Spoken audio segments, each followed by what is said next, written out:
There's a kind of exhaustion that doesn't come from being busy. It comes from being stretched thin in too many directions for way too long, until even the simplest things start to feel heavy. If you're overwhelmed right now, you probably think that you're failing somehow. You're wondering why you can't just handle it in the way that everyone else seems to be able to, and why life feels harder for you than it should. But feeling overwhelmed does not mean that you're weak. It means that you've been carrying too much for too long without enough space to breathe. My goal is to help high-achieving professionals relieve their stress, anxiety, overthinking, and burnout using practical strategies and techniques from our M3 method so they can enjoy their success without sacrificing their well-being. We live in a world that constantly demands more attention, more output, more energy, and we're rarely taught how to say, this is enough. Instead, we're rewarded for ignoring our limits. We're praised for pushing through, and that's because it's normalized. Most people don't realize when they've crossed the line between working hard and living in survival mode. You're not falling behind because you can't do it all. You're overwhelmed because doing it all was never a sustainable plan to begin with. Our minds were not built for nonstop input.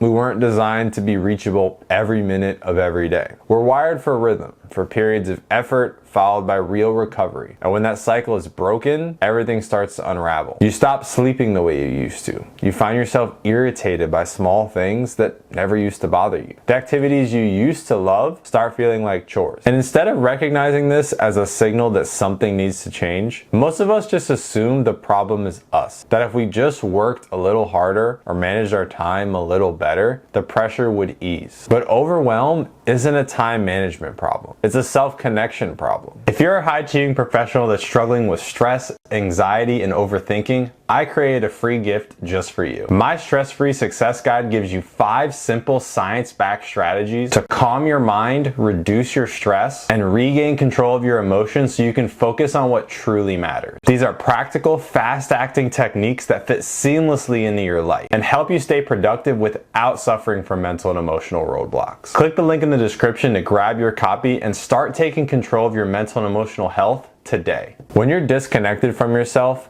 you stop hearing the early warnings, the tight chest, the short temper, the endless fatigue. You push past the signs that you need to rest. You convince yourself that slowing down is a luxury that you'll earn later. And every time you override your needs in the name of being responsible or successful, you dig a deeper hole that becomes harder to climb out of each time. The truth is, rest isn't something you earn at the finish line. It's something you need in order to keep moving forward without losing yourself along the way. But slowing down feels terrifying when you've built your entire identity around always doing more. When you're used to measuring your worth by how much you accomplish, stopping, even for a moment, can feel like you're risking everything. So you keep going, even when your body is screaming for a break. You keep saying yes, even when every fiber of your being is asking you to stop. And the irony is, the longer you stay in that cycle, the more it robs you of the very things you're working so hard to protect. Your peace,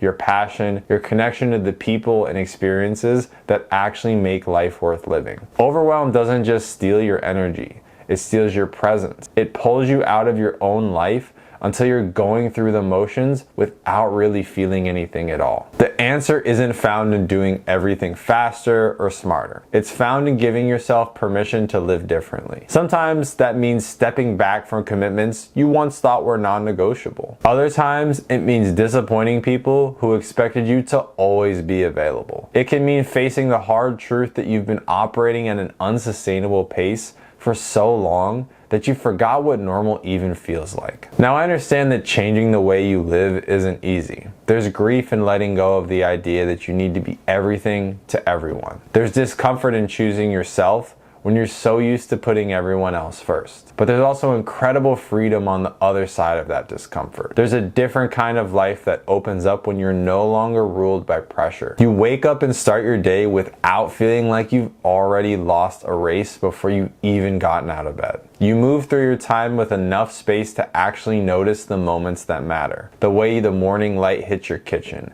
the sound of someone you love laughing in the next room. And you stop seeing yourself as something that constantly needs fixing or optimizing. You just live. You were never built to live at war with your own needs. And yet, somewhere along the way, A lot of us were taught to treat ourselves like an obstacle that we had to conquer. Protecting your energy is not selfish, it's survival. And choosing rest over constant motion isn't laziness. It's a form of intelligence that most people don't recognize until it's too late. And admitting that you need space to breathe is not weakness, it's maturity. The people who learn to listen to themselves are not giving up. They're choosing to stay connected to their lives instead of just pushing through them. Setting boundaries, stepping away from what drains you, and building a life that respects your real limits, not the impossible ones you were sold, is not quitting. It's knowing what's actually worth fighting for. If you're feeling overwhelmed right now, the answer isn't finding another way to squeeze out more hours of your day. It's willing to ask yourself the harder, deeper question. Am I trying to keep up with the life I don't even want? Have I mistaken constant achievement for real fulfillment? Is the version of success I'm chasing costing me the peace I was hoping it would eventually give me? Because no job title, no bank balance, no public approval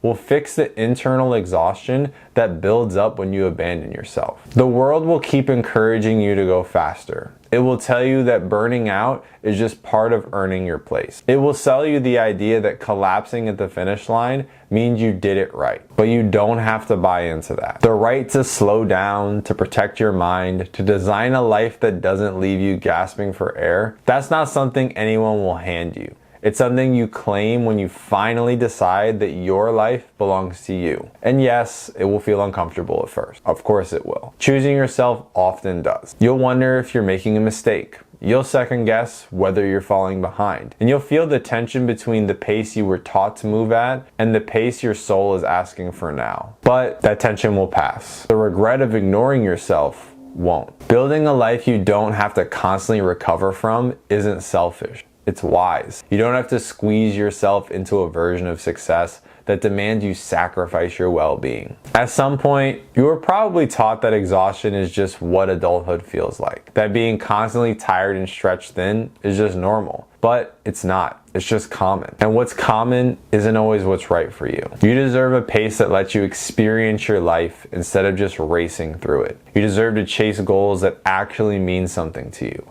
not the ones handed to you by fear, comparison, or expectation. You deserve mornings where you don't wake up feeling behind before the day even starts. This kind of life isn't going to be handed to you, however. No one is going to pull you aside and insist that you slow down. You have to choose it for yourself. And when you do, when you stop waiting for permission to protect your peace, that's when other things start to shift. That's when things start to shift. Quietly at first, but then it grows. And suddenly the life you're building feels like something you actually want to be inside of, not something you're constantly trying to escape from.